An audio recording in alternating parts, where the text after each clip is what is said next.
C'est As-tu vu ça avec Alexandre Dubé? Alexandre Dubé, avant qu'on commence, tu te lèves à quelle heure puis tu finis ta journée à quelle heure? Très bonne question, Marc. Mais je suis content de te croiser parce qu'on était sur la même grille cet été, mais dans des cases horaires tellement différentes qu'on ne pouvait jamais se taper dans le mythe. Jamais. Regarde, là, on va le faire live. Voilà! Bon, c'est fait. Une chose est faite.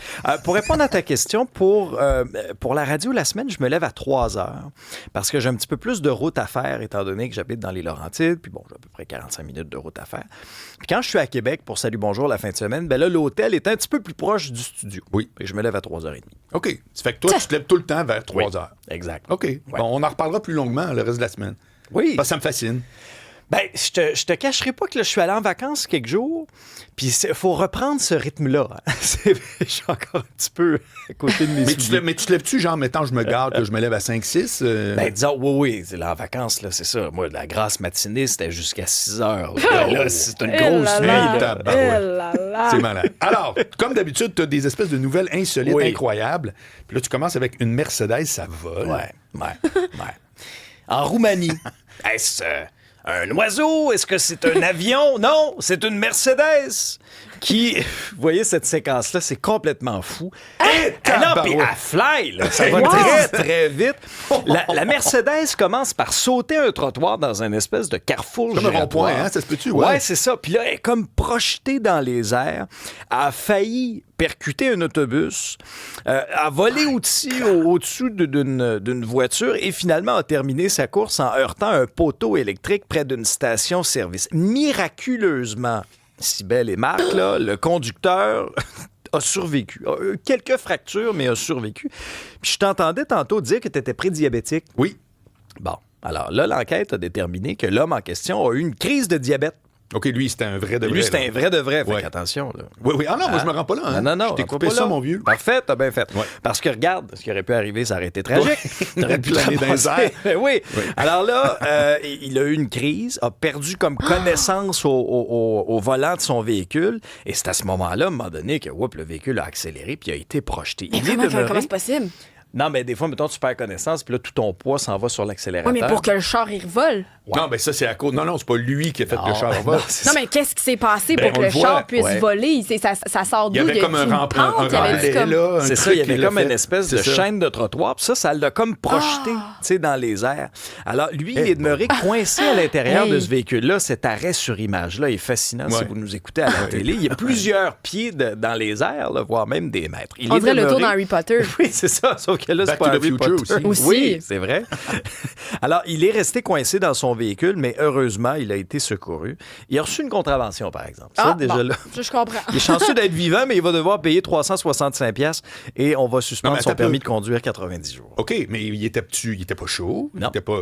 Fait on donne une contravention pour un accident, c'est quand même weird. Oui, c'est particulier. C'est vrai que c'est bizarre. Ouais. D'ailleurs, ce prix-là, c'est ce que ça coûte si jamais vous vous stationnez à Montréal dans une allée d'autobus. Oui. Exact. Juste sachez-le, c'est cher. C'est 300$. Ouais, presque 400 avec les frais. Oh my God. Tu vois, ça, j'ai jamais eu cette contravention-là. À Montréal, les contraventions de stationnement, j'en ai une, puis il y a une logique, Alexandre.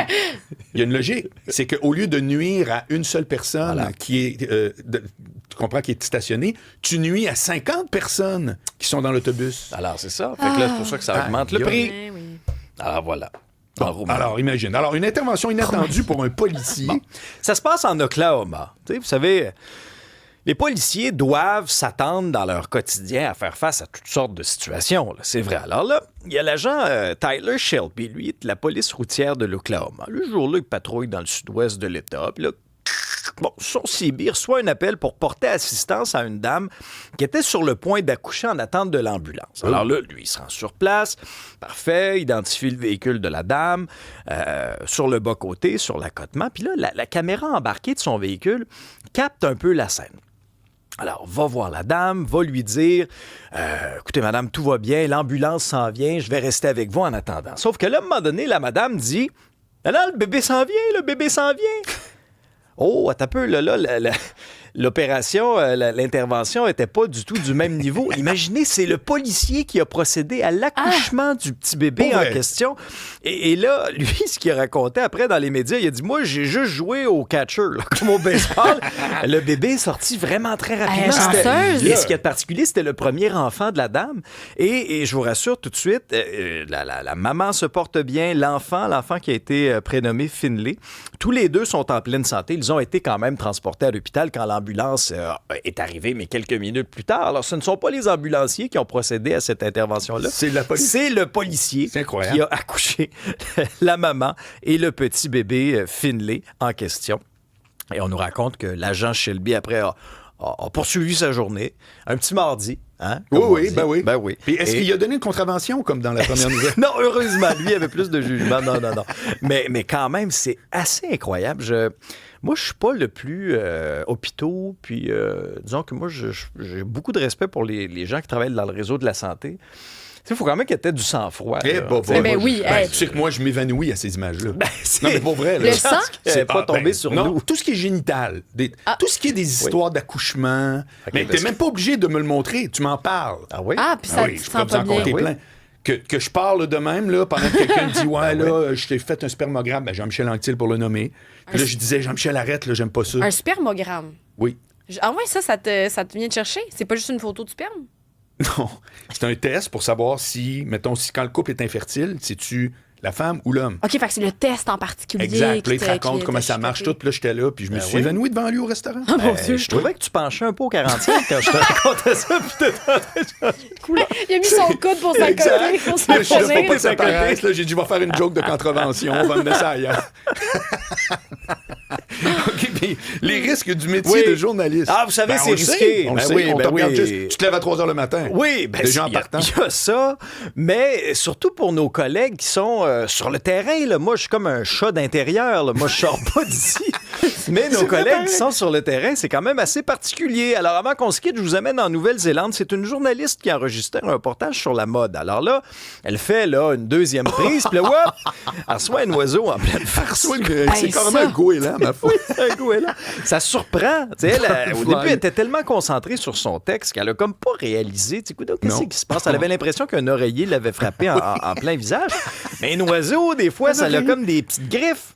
Ah! Ben, elle a été un petit peu blessée. Il a fallu soigner. Elle avait une petite entaille, une petite coupure, rien de grave, heureusement. Et après ça, elle a accordé une entrevue sur les ondes de NBC. Alors, pour raconter un petit peu, c'est assez rare que ça se produise, mais heureusement, dans son cas, elle a pu quand même continuer son travail. J'avais déjà vu, est-ce que tu as déjà vu la vidéo c'est des gens dans une montagne russe, 2 personnes, le carrousel ou la voiture descend, et il y a une des 2 filles, il y a un oiseau, bang, qui arrive dans sa face, les ailes ouvertes. Puis là, les deux, sont en train de crier à cause du manège. Puis là, la fille, elle se rend compte qu'il y a un gros pigeon dans la face. Elle l'enlève. Moi, je fais juste penser à maladie. Moi, c'est ça. Moi, c'est surtout ça. Moi, je me mettais dans les souliers de la dame. Moi, je suis très, très germophobe. Puis les oiseaux. C'en est maladif. Fait que recevoir un oiseau d'en face, ça peut pas être... C'est un de mes pires cauchemars. C'est sûr!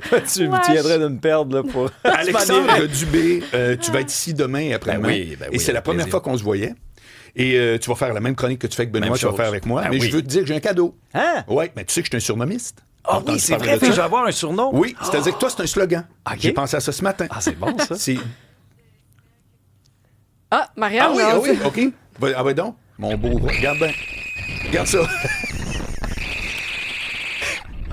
Les 2 sont là, puis il y en a une des 2. Ouais, c'est ça. Elle a la bouche ouverte en plus. Un gros pigeon qui meurt quasiment direct. C'est moi qui vais être au 45 de même puis qui change de couleur. OK.